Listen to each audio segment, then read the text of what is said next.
The Celtics got freaking booed off the TD Garden floor after a devastating Game 5 loss to Philly. We're going to solve all the Celtics problems next on First to the Floor. Who's going to be first to the floor here? And it was Marcus Smart, as he usually is. Brown drives. That's not the first time we've seen a superstar in Derrick White sacrifice his body. Knocked away.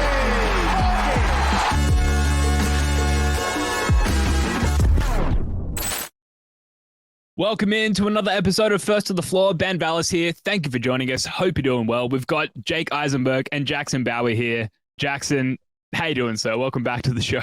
Oh, I've been better, Ben. I've been better, and I bet you knew that. But, I'm all right. I'm ready for a therapy session, if that's what we're calling this recording today. It's all part of the intro formula. Ask everyone how they're doing. And so, Jake, how you doing, man? You all right? Yeah. Doing okay, man. Dark times, considering where we've been at times over the past 6 months. This is pretty not good as far as times go. Yeah, pretty not good, I think it's the main takeaway. Everyone, all the pundits are leading with that. Pretty not good. Jackson, just what's your main takeaway from this one? Like, why did we lose this game? What happened?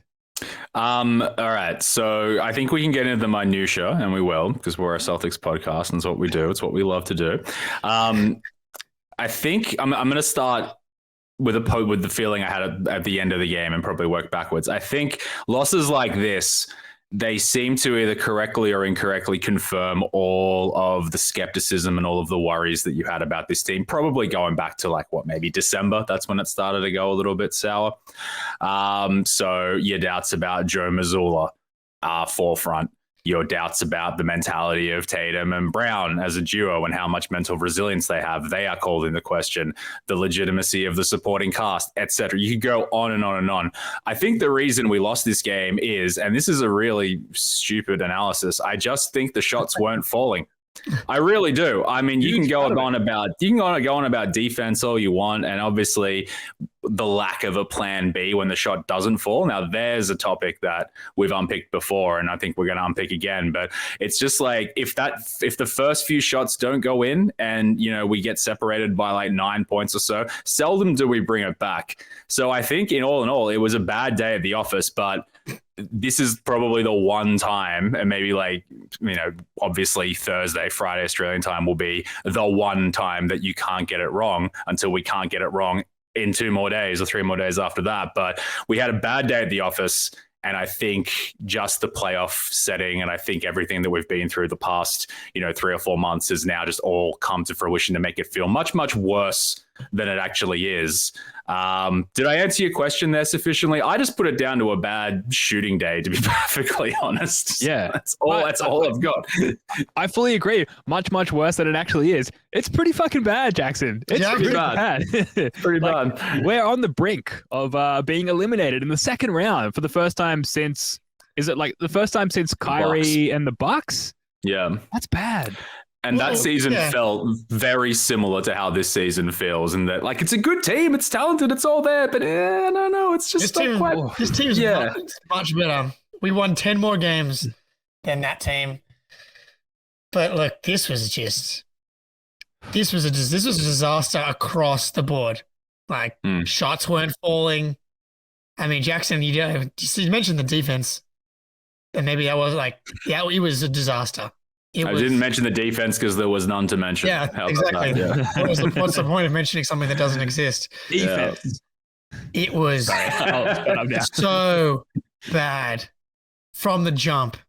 So bad. And one of the best things they've done all series has been shut down Maxey, and they let him get comfortable.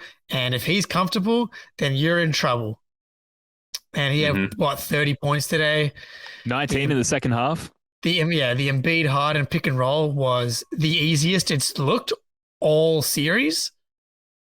Bad sign. Should not be the case in Game 5. It should look quite difficult. At no point did we adjust. We just defended it the same way. all game, have done so for the past 2 games, 3 games. Quick, try something else, maybe. So many missed wide open threes though. Like, So yes, many the missed open, defense was bad, and like that's probably going to be the focus of this discussion. But man, so many wide open threes. Tatum had like a wide open corner 3 early that he missed. Al Horford 0 for 7, was it? All like, 7. And all of them, wide open. Yeah. Critical part of the offense, particularly against the 76ers. Al Horford spacing, like each missed 3 diminishes the spacing because like, oh, he's not hitting them. Like maybe we can help off him a little bit. Devastating. Half Court Hoops, who is an awesome, like, hoops analyst with the X's and O's, tweeted after the game, all the 76ers have to do to get an open shot is run a Harden and Embiid pick and roll on the left side. The Celtics are icing it, which is like to force them baseline or sideline in this case, which allows Harden to go left, which is his strong side, and Embiid to roll into open space. The Celtics haven't changed the coverage much all of this series. Like, great. That fucking sucked because, like, yes, we saw it. Like, maybe we didn't know in theory what was happening, but we saw Embiid getting the ball on the nail or on the free throw line all game and, like, just having ultimate freedom in terms of like how to get his buckets, and he was getting them all night. I want to say adjustment wise, like just don't. Oh, thank you X3 for the paid comment there. Amazing. Thank you so much for the comments there, X3. We'll get to your question in a second. Get to that because it devastates me. But you would like to think from an adjustment standpoint, like maybe don't force Harden to his strong hand on all of those picks and clear out that space around the free throw line for James Harden. For Joel Embiid. Okay. So I've been pretty like Mr. Joe defender. It's on the players kind of thing.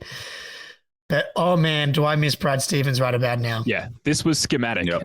Like where is the Gerald Green in the starting lineup move? Where is something? It is not working. So, like the adjustment was pretty obvious to me.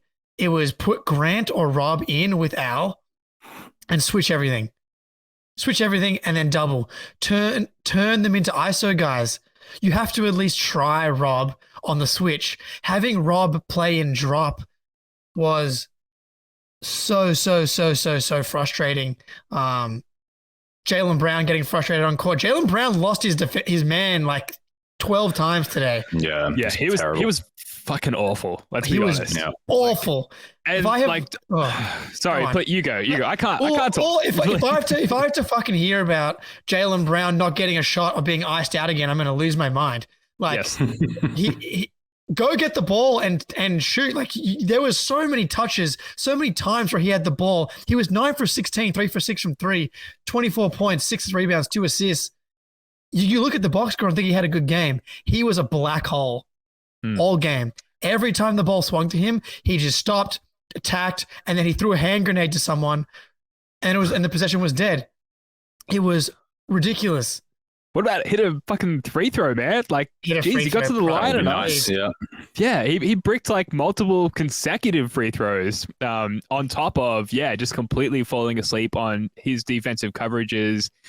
And I suppose just zooming out a little bit on the defense, just a total lack of defensive intensity, which I think people often lean into if they're not like necessarily sure what's going on with the defense. They'll just like blanket coverage. It's a lack of defensive intensity. But like at this point, like, it's deep into a playoff series. Like the coverages, the strategies, they're not changing massively from game to game, right? Like we saw sort of minor changes, minor lineup changes. We saw a lot more Daniel House from Philly in this particular game. But as far as like the scheme for defending one another, they're not really changing massively from game to game this late in the series. And the Celtics, they just didn't fulfill the strategy, like the game plan defensively in this game. And particularly Jaylen Brown seemed to fall asleep on his coverages and his help and his just intensity. And he's collapsing into the paint, which the Sixers did a really good job of on the other end of the court. And Daniel House was a huge part of that, particularly in transition. The Celtics had a 92-point offensive rating in transition in this game, which is fucking terrible. Awesome. That's so good. And I don't mean to single. Yeah, that's fucking bad. I don't mean to single out Jaylen Brown, but like he just didn't bring it defensively in this game, and like he was probably the most standout culprit. But like really team wide, they just did not bring that level of defensive intensity, and you can only hope they're going to bring it in Game 6 because it's going to be fucking necessary. Yeah. It's one of the only causes of optimism that I have is that we have seen Jaylen Brown's defense on James Harden like be almost responsible for, you know, the 2 wins that we have. Because in those 2 games that we did win, James Harden was like abysmal. And now he has, you know, he goes in and out of his groove, and now for 2 games straight, he appears to like be comfortable in it. So yeah, no, the defensive intensity, just like you said from the get-go, was just appalling. And you know what? Like, not to pivot away from the conversation here, but if we were up 3-1, I would almost guarantee we'd put the same performance in today. Yeah. And then we would come away thinking to ourselves, man, what's wrong with them? Like, why can't they put the foot down? Why can't they do this? Why can't they do that? And we would have that same horrible, niggling, nervous energy that we had going back to Atlanta for Game 6. I would obviously much rather that be the scenario now than having a 3-2 deficit, and rather than, you know, having a 3-2 lead rather and, you know, coming off a loss. So I'm optimistic that they can get it back. What this has done really, though, has damaged any sort of optimism that you have for, you know, championship aspirations, because let's just say, you know, Tatum has, you know, the kind of Game 6 in the semis that he did last year against the Bucks. It's just such a... And that gets us over it. Yeah. But then Game 1 against Miami, like Eric Spoelstra's schemes versus Mazzulla's schemes based on this evidence, it's going to be a bloodbath unless you shoot 50% or better from 3. So I do like that you're still letting yourself go there. Good. I like that, Jackson. Well, if I don't, I have to go cry in the corner, and I will eventually, but just not yet. Just not yet. It's good. Yeah, the season's going to end in tears. It's going to be either tears of joy, we finally won the championship, or tears of despair, we lost to Philadelphia of all teams. Oh my God, I can't believe we're having this conversation. They are good. Like, this is not losing. This is not the Bucks losing to well, I guess the Heat are good now as well. I don't know anymore.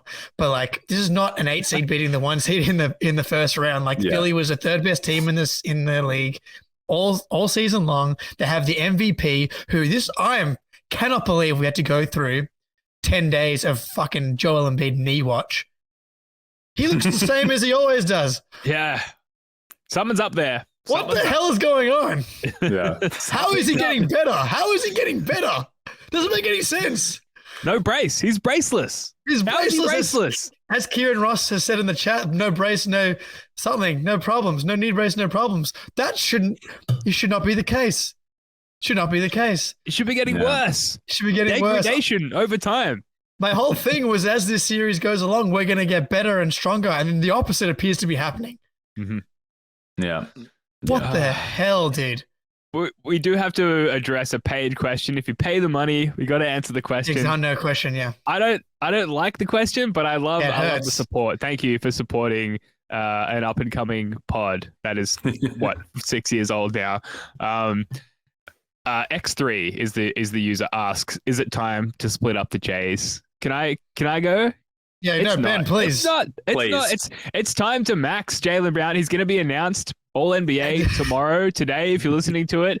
Immediately max that man. As soon as we're sort of like able to legally offer him the max contract, do it. Who are we getting back in some sort of trade that's better than Jaylen Brown? I know this has been disappointing. They're both very young, and our leader is 25 years old. There's a lot better to come from these guys who are yet to. We've talked about it a lot, particularly recently because of all of the disappointment around the team. Like 27 is like the prime entry age for NBA players. Neither of these guys have hit that age yet. You're not going to get a better player back if you shop Jaylen Brown around. Like, keep the Jays, rebuild around them if you need, but the core is good. And yes, this will be a disappointing end of the season if it does end this way, which it may very well not, by the way. If they win Game 6, come back Game 7 at home, win. We're not talking about this any longer. It's not time to split up the Jays. It's time to enhance the core group around the Jays. Yeah, dude, like this question I feel like has been following us around for, probably 2-3 seasons now. I think it was peak middle of the Udoka reign when we were below 500. I think that was when it was seriously gathering momentum. But then you saw them be statistically one of the best teams ever for the back half of last season. And yes, that was a lot to do with the coaching staff, the schemes, the supporting cast they had. But mate, our supporting cast this year is objectively better than the supporting cast that we had last year. As far as I can tell, the only thing that's really changed is, and I love Joe Mazzulla, but you got a guy who never coached a professional NBA team, got the call up 2 weeks before the season starts, probably got woken up at 4 a.m. on a phone call by Brad Stevens being some shit's gone down. You need to start, getting your schemes and rotations ready for next year. It's oh, sweet. I'll just ask, Will Huddy. Oh, he's not there anymore. The coaching staff has been utterly decimated. So is it time to break up the Jays? Hell no. Jaylen Brown might end up making that decision for us and walking away, and then we can just deal with it then. But if it's any decision, if the power is in us being theoretical Celtics management, the one that's going to dole out the $250 million if he's eligible for it, then absolutely not. I don't think you do that. I think you start looking at the other players that you start trading and the coaching staff that you retool before you even contemplate breaking those two up. In my opinion, that is. Thank you for the donation. Yeah. Yes, thank you so much. Feel free to ask literally any question, especially with a donation. Sorry, Jake. And the rest of you that haven't donated, how dare you? I was kidding. Do not feel obliged. Do not feel obliged to donate to whatever the fuck is happening up on the screen right now. I don't know where that money goes. I don't see it. No, it goes to us. It goes to us. It goes to us. Yeah. You're not throwing your money away, guys. Keep coming. Exactly. You can go to some more of these lovely pain cleansing soothers. I'm gonna pain cleanse myself too. So I don't want to get too deep into it because if we do go down in game 6 or game 7, we're gonna have months of discussing this. But I would 100% go the route of using the assets of Marcus, Derrick, and Malcolm to rejig the rest of the roster way before I would think about touching Jaylen, or Tatum's not even a conversation starter for me. From what I've seen from Tatum, and I said this on the stream today, Tatum needs to kind of figure out who he is as a player and understand who he is as a player more. And he's been typecast as this Kobe Bryant, pure scorer kind of guy. But when he's at his best is the second half of game 4, is when he's playing the best defense in the world. He's one of the best wing defenders. He's grabbing 18 rebounds, offensive rebounding. He's playmaking. The comp that came to mind was Andre Karolinko, but the superstar version. And that's not the best. Not the take the Pats video. The chat's going off for the chats here. Yeah, they want to start getting naked. I'll do anything. That's my best friend right there, Kieran. I'll see you in Sydney hopefully in a couple of days. Tatum needs to realize the all-around player. That's when he's at his best. It's not the smooth. He's not the best shooter. He's not the most consistent scorer. He's not Devin Booker, who apparently can go off for 40 points back to back to back to back. He can be one of the best defenders in the NBA, guard 1 through 5. He can play make as good as anyone on this team right now. So, if I was going to do anything with this roster, it would be leaning. It would be leaning in to Tatum as the guy and accentuating the pieces around him. And we can get into Derrick White turning into a pumpkin again, Marcus Smart not being a shooter, and a lot of these games ending in Marcus Smart shots and moments when maybe he's not the best offensive player in the league. And if he's going to be out there for 35 minutes and be out there in crunch time, and Tatum's going to be the guy with the ball in his hands, he's going to have to make plays at times. Maybe that's where you go. But this is doomsday stuff right now. Yeah. I think I gotta pull us out a little bit. Yeah, pull us out, man. Because an extraction. I'm a helicopter, extracting you guys from the battlefield because this is off-season stuff. We've got a comment here from GoDzilla. I hate the fact that Joe is learning on the job. The roster is great. They're just playing too nonchalant. it's not Joe's fault that Ime became just enraged with horniness in the offseason Fucking and Ime, got himself dude. fired. Like we can't do anything about that. And like I challenge you to tell me a better coaching candidate to take up that role at that point in the offseason, like a few days before the regular season. I think Joe's done an incredible job, all things considered. And of course, like he's gonna have moments being outcoached by Glenn Doc Rivers, like veteran coach, literally took the Celtics to the final championship, like probably prior to the birth dates of many Celtics fans. Now that was a long time ago, 2008. So. Joe, you got to cut him some slack. Maybe his experience, his tenure as a coach doesn't align with their expectations for where the team, should end up. But he is learning on the job. Of course he's learning on the job. Like he's a first-year coach who had almost no runway heading into his first season, coaching a team that had championship expectations. Like what else do you want to say?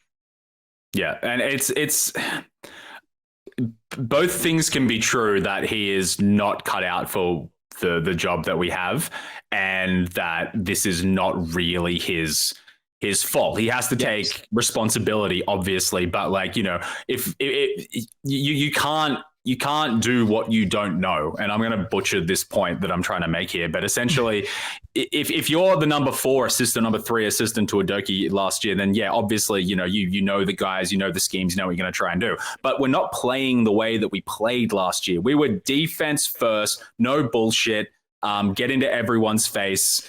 That was our identity, and we have divorced ourselves from that. And guess what? After 25 games, it looked like a great decision.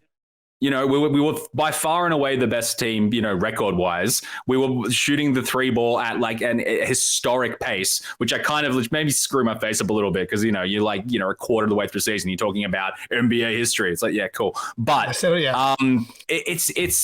what are you going to do? You're going to if you're Brad Stevens, right, and you've got this amazing record and this coach is still the interim, do you think to yourself, I'm going to leave this guy as the interim, I'm going to make himself prove his credentials throughout the rest of the regular season and through the playoffs? Okay, all the hindsight warriors are saying, obviously you should have done that. Or when this guy has got us to 20-5 and we're playing some of the best basketball in the history of the NBA, do you not think to yourself, you know what, let's just make him the permanent coach. He can stop thinking about where's my next job going to be or anything like that. And he can concentrate on getting the best out of his team. That is an easy business decision as far as I'm concerned. It hasn't worked out. Let me pull that back. It's not looking like it's going to work out. We're still alive in this series. But yes, technically we are, but I just, the lack of experience, the lack of schemes, the lack of, sophisticated rotations compared to the likes of Doc Rivers, Eric Spoelstra, et cetera. Don't put Doc Rivers in the same sentence as Eric Spoelstra. I don't want to, but based on what we're seeing, it's happening. So yeah, I think we're just outmatched from a coaching standpoint here, and it sucks because I like Joe Mazzulla. I like how weird he is. I like he's got that crazy bug-eyed sort of look. Crazy I would Joe love Mazzulla. nothing more than to see him with that same meerkat face holding up the NBA championship, looking down the thing. It'd be fantastic. But my optimism in that happening is about probably less than 5% at the moment. So I will say the rightful criticism, and it seems most people agree with this, that the criticism is on the players, right? This series, and for some parts during the Hawk series, for not executing, for not playing the way that they have shown us that they can play. And so I guess credit Ime Udoka there, and his relationship with the players was such that he could get more out of them. So it's not necessarily down to the coach as far as scheme and their approach to the game of basketball. But if it is going to be about the players, and if there was one guy who could get the players and get the best out of those players, might have been Ime Udoka. So maybe that's where you divide the two. Well, I think what they did this year was, okay, the defense was incredible last year. What undid the Celtics in the finals was the offense. And what undid the Celtics in the Heat series and the Bucks series was the offense. It was the turnovers. It was the stagnation. So they put a massive, massive emphasis on fixing the offense going into the next season, because they were like, we'll flip the switch with defense. We got the personnel still. These guys have been playing top 5 level defense for half a decade now. That part will kind of take care of itself. And they were kind of right. Despite the Celtics defense not being that good, and this was like league-wide defense wasn't as good this year, but the Celtics had the second best defense in the NBA this season, but everybody knows it wasn't on the same level as it was last year. And now we're here. The ceiling of this team is leaning into the defense. Mm-hmm. And part of that is Rob, but Rob wasn't even healthy for the playoffs last year. And I wouldn't even say Al's been that much of an issue. Like, he was awesome on Embiid in Game 4. Al came out today and was playing great defense. They switched everything last season. They're playing way more drop this year. And they went away from that defensive identity that Jackson's talking about, which has kind of been this team's calling card since Tatum came into the league. Really, that's been where they've held it down. And for some reason, what they've never been able to unlock has been the defensive intensity plus the pace. Like, why is this team not the fastest team in the league? Why is this team not basically number 2 after the Kings? Why are they not just running the ball down everyone's throat? They have the most, like, the youth, the athleticism, the length. It makes no sense that they are not just going and going and going and going. Yeah. Because they haven't had their backs up against the wall until now. Until now. Yeah. So here it comes. Segue. Jackson, how can the Celtics win Game 6? What's the adjustment? What's the strategy? What's the approach? How can they bring joy back into our lives? All right. Well, first of all, you've got to like make just life completely and utterly miserable and livable for James Harden and Joel Embiid. Okay, you got to do that.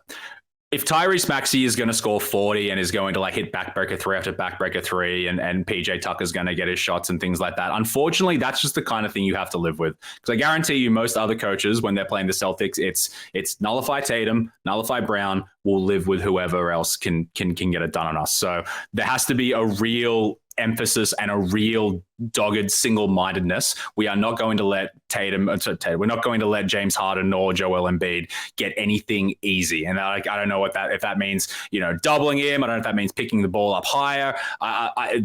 Whatever it is, like, I don't have the intellect to explain like precisely what needs to happen, but there needs to be a way more of an intense defensive effort on those two. They just got to look like they give a shit. And I know, like, just looking like you give a shit and, putting the ball in the hoop are two different things. But we've seen too many times in this playoffs, and by too many times, I can count twice, Game 5 against the Hawks and Game 5 now, where it just looked like they were straight up fucking around and didn't really know what they were doing. Game 1, I suppose you could say that. But again, I have a hard time, we lost to a long distance James Harden 3-pointer when he had 45. To be fair, Trae Young did that in Game 5 as well. But it's you've just got to do what you can to nullify their star players, and you've just got to match the intensity, and you got to play faster. That would be my beginner's guide to beating the Philadelphia 76ers. Yeah, absolutely. Jackson makes a lot of awesome points. And before we get to the rest of how the Celtics are going to beat the Sixers in Game 6, we've got a quick message from our sponsor. Make a fast break to FanDuel during the NBA playoffs, because right now new customers can get a no-sweat first bet up to $1,000. That's $1,000 back in bonus bets if your first bet doesn't win. FanDuel has been perfect for betting against the Celtics in this series. Great promotions every day, safe and secure app, get paid instantly. There's no better place to bet all the playoff action than America's #1 sports. Visit FanDuel.com/Boston and get a no-sweat first bet up to $1,000. That's FanDuel.com/Boston. FanDuel, official sports betting partner of the NBA. 21 plus in select states. First online real money wager, only $10 deposit required. Refund issued on non-withdrawable bonus bets that expire in 14 days. Restrictions apply. See full terms at FanDuel.com/sportsbet. FanDuel is offering online sports wagering in Kansas under an agreement with Kansas Star Casino, LLC. Gambling problem? Call 1-800-GAMBLER or visit FanDuel.com/RG in Colorado, Iowa, Michigan, New Jersey, Iowa, Pennsylvania, Illinois, Tennessee, Virginia. 1-800-NEXT-STEP or text NEXT-STEP to 53342 in Arizona. 1-800-789-7777 or visit ccpg.org/chat. Connecticut, 1-800-9-WITH-IT in Indiana, 1-800-522-4700 or visit ksgamblinghelp.com in Kansas, 1-877-770-STOP in Louisiana, gamblinghelp, linamar.org or call 800-327-5050. 27 support. Massachusetts, visit mdgamblinghelp.org. In Maryland, 1-877-8-HOPE-NY or text HOPE-NY 467-369. New York, 1-800-522-4700.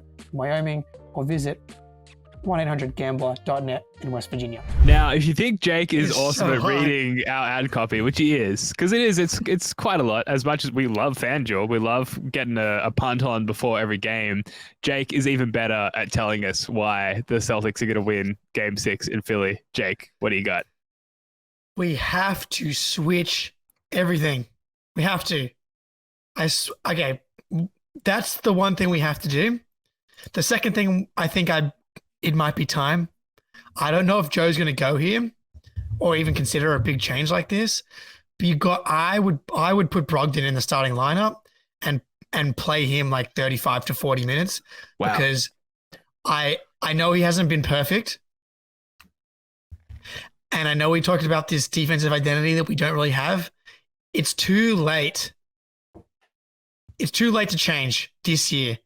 We have to lean all the way in to the offense and bomb and be aggressive. Like, we have to try and rain terror down upon these people. And X3 again, another donation, absolute legend. Why don't we play X3? Why don't we play with pace? It is confounding. And if there's one adjustment I would make for the next game, it's play with pace. You need to try and run Harden and Embiid off the court. I don't know what it is. I don't know what it is about Tatum in particular. I think Jaylen's pretty keen to get up and down. But Jason, man, for whatever, like he got there after the first quarter. He got there in the second half of game 4. But you have to come out from the jump and get up and down. Mm-hmm. You have to. But yeah, I think you have to lean into the offense. The Celtics were, the Celtics. The Sixers did a great job, as we talked about, of packing the paint. And Daniel House was a huge addition to like just having personnel on the court always who could pack the paint. That did not bother Jason Tatum. Jason Tatum, like once he decided to do his thing, was getting to the rim at will, drawing fouls frequently, like getting good looks. He was just a problem for Philly at the rim. So, like, yeah, Jason Tatum just needs to be that version of himself from the tip, because the sooner that you do that, the sooner the Philly defense is going to adjust. Then you've got those kick out options. Maybe Philly cover the first kick out pass to Horford, then Horford can swing it. Suddenly, like, our offense is zinging again in that sense. So Tatum just needs to be Jason Tatum. Like, it's such a cliche, like, from the tip. What do you think, Jackson? Yeah. Remember game 1, how they had no Embiid and we had like 80 points in the paint or something like egregious and we still lost? Yes. Yeah, man. It's I don't know, man. My analysis is sort of like petering out. I'm more of a vibes person at this stage because I've got very little left to go with. And the vibes are bad. Yeah, the vibes are bad. That's very currently. acceptable. Yeah. Look, way too many people are going on about Game 6 Milwaukee last year. Different team, different times, different opponent, et cetera, et cetera. The one thing that I refuse to write the obituary on this team until it is officially over. When it is officially over, we can probably go into it. But I've just seen this team just pull it out when it looked hopeless like too many times. I've seen it. Yes, they didn't pull it out in the finals last year. Yes, they were that far away from one of the biggest, most embarrassing, horrible chokes of all time in the East Conference Finals. Again, all last year.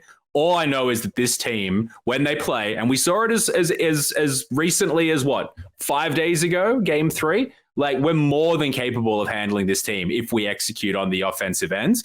The defensive adjustments, playing with pace, etc. All these things will help. But you're right, it's Tatum. If Tatum is making shots and Tatum's getting the paint and Tatum's getting physical and Tatum is trying to prove himself that he is the equal of Joel Embiid, even if he is just a tier below or whatever, it doesn't matter. You're still in that superstar realm of like top 5-6 guys in the NBA. That should be more than enough to like win a crunch game such as this. So I hope he does it. I really hope he does it. But we are going to need, something other than a duck egg from Al Horford and Derrick White to, not suck. I think amongst others as well. I think D White might be done for this series. Like, wow, is it that bad? I think for this series in particular, I think if we were able to get to the next round, then he can come back into the mix. But for now, he looks like PJ Tucker on offense. Yeah, he's just wandering around. Like, which way am I going? He's just wandering around. That's what he said. He's which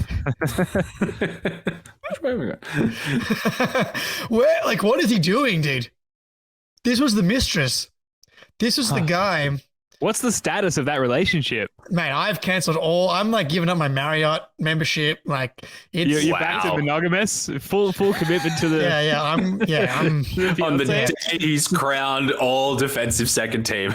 It's the moment I walk out the door. Well, when's the last time Derrick White had a fucking big play? Even on defense.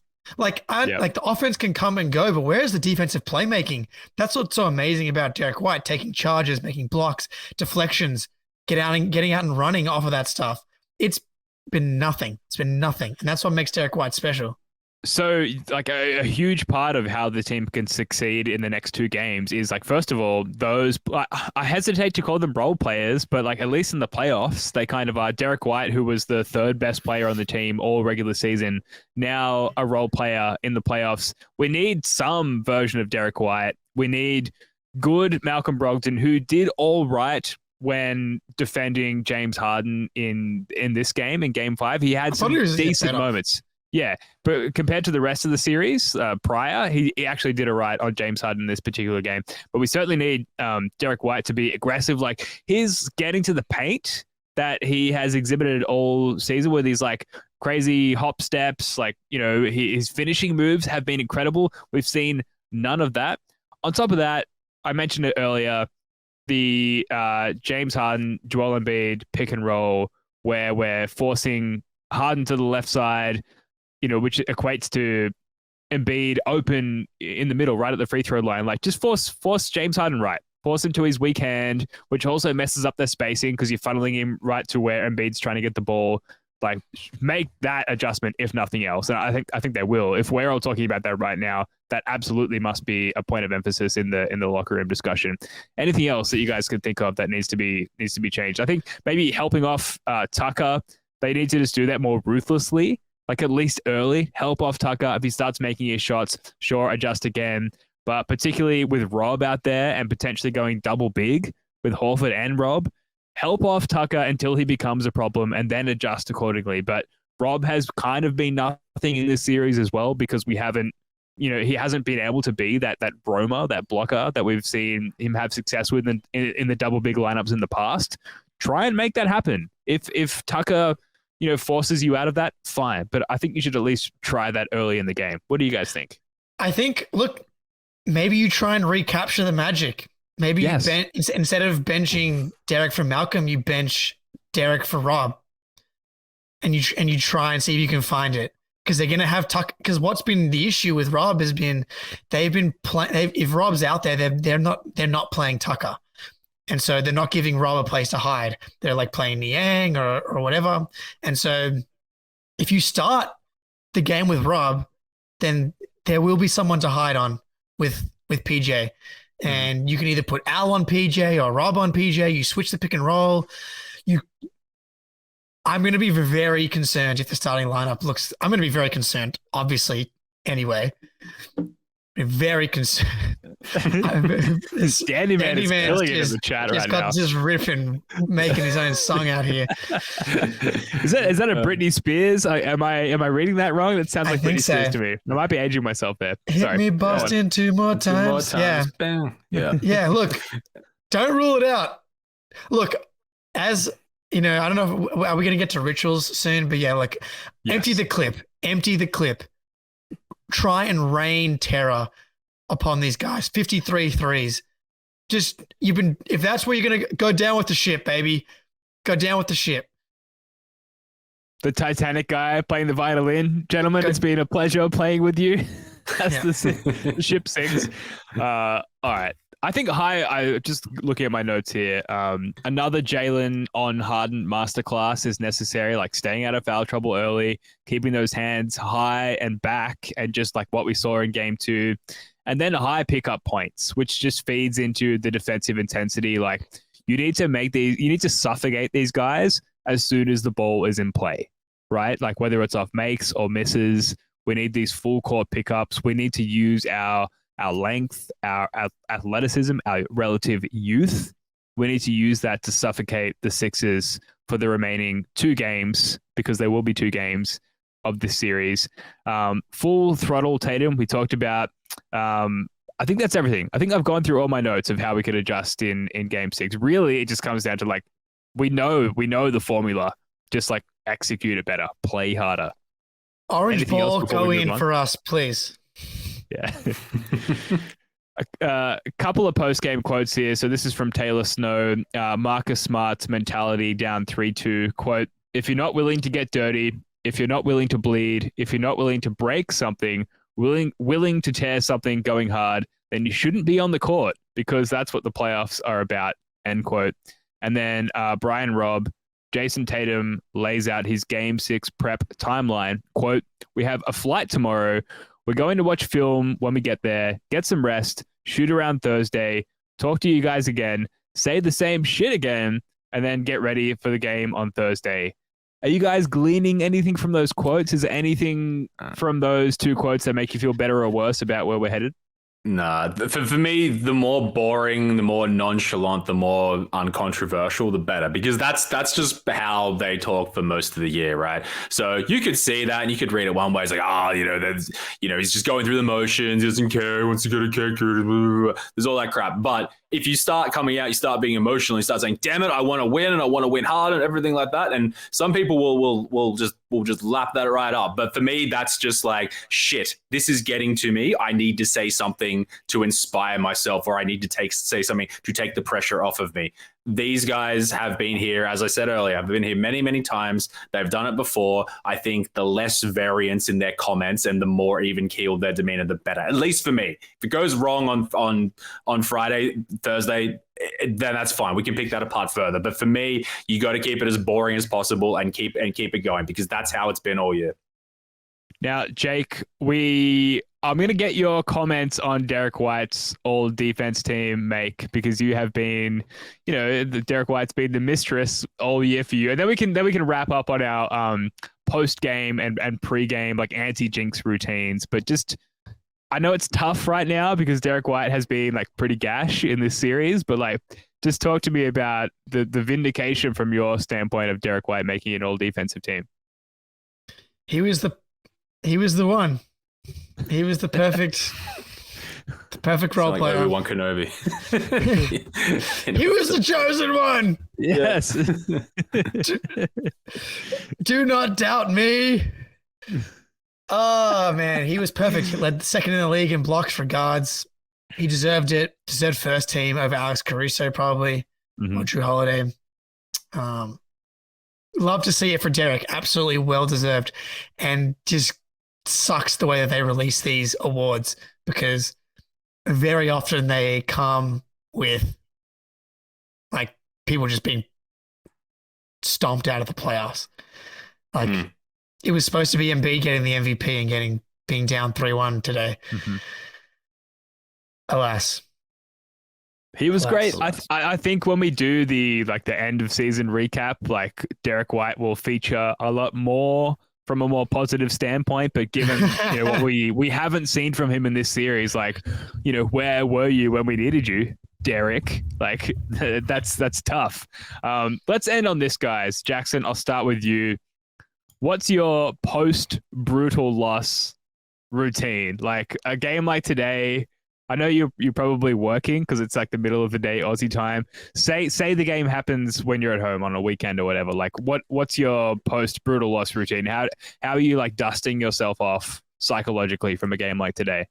Well, I was at work, and I same as all losses. I like to take it out on the customers. Someone asks me for something and I just tell them absolutely not. Fuck off. Leave me alone.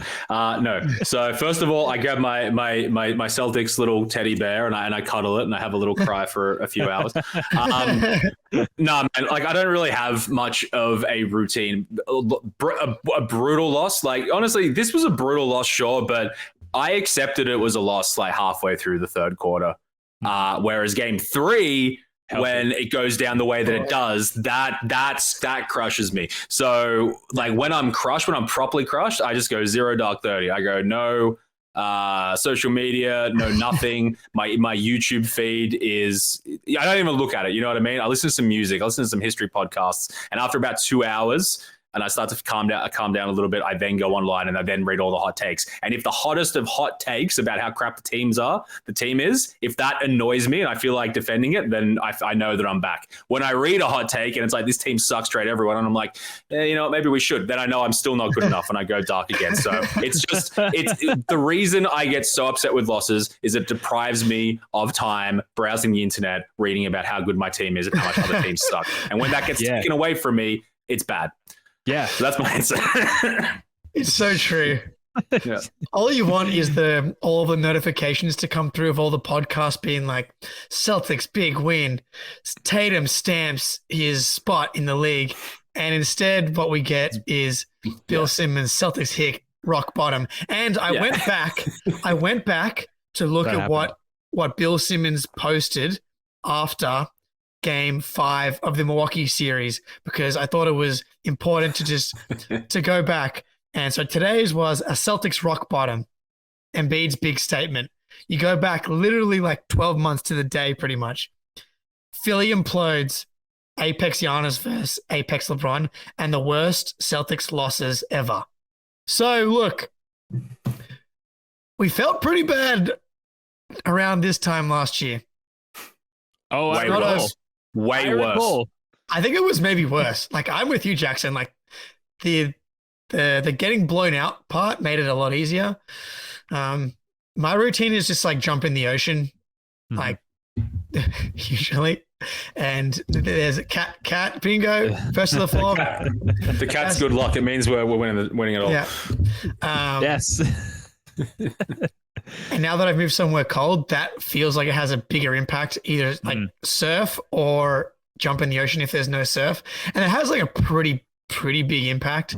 But I'm also kind of like a masochist, because I'll listen to the Zach Lowe podcast after the Celtics collapse. I'll still do all the stuff that I usually do, and I'll just let it wash over me and it hurts, but I can't help it but do it to myself. I'm just going to answer this paid question again. Thank you, X3. So generous.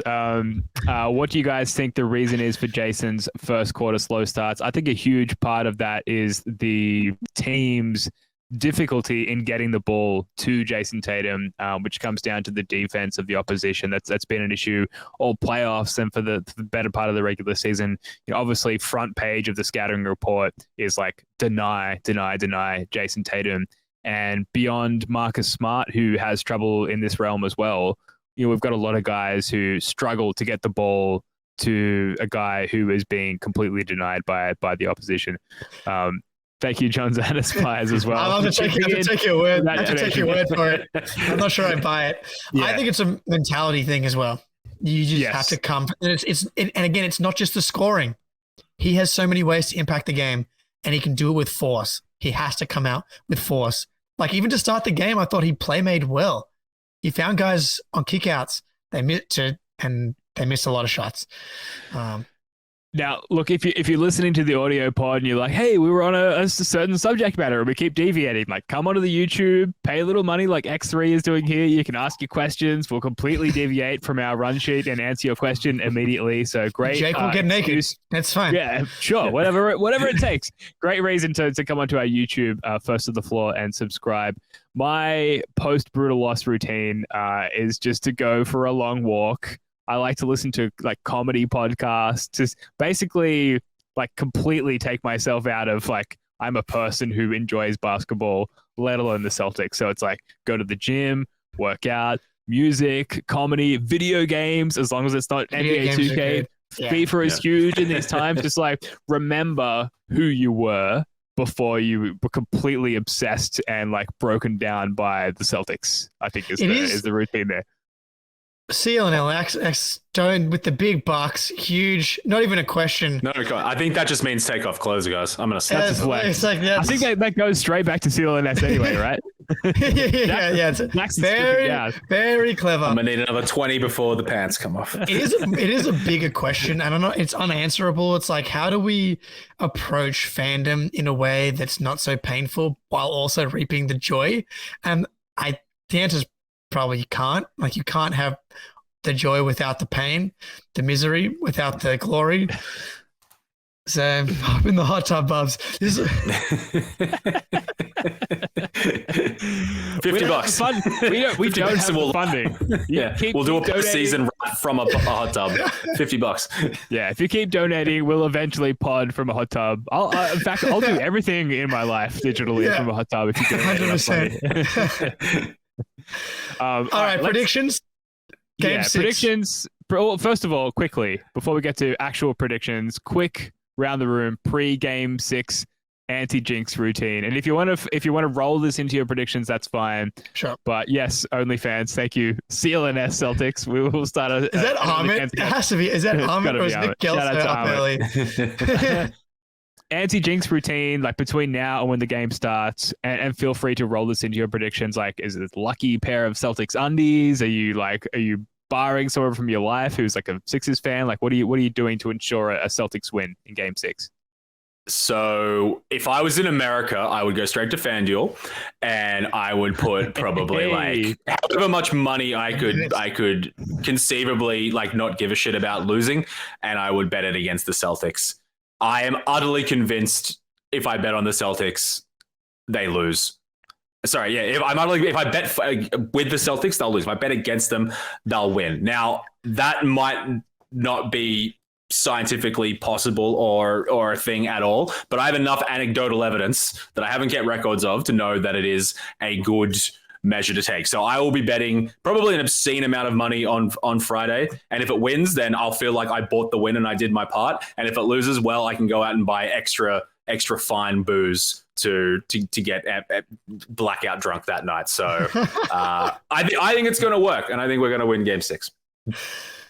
I am recreating pretty much the exact Game 6 environment as I did last year. So I typically watch a lot of games with my dad, and now that I've moved to another state, I have not been doing that, but I'm flying back to Sydney, not for Game 6. It just happens to be a coincidence. We're going to be watching it together, and we happen to have one of my best friends who watched Game 6 with us last year. And my dad hates watching games with anyone besides me.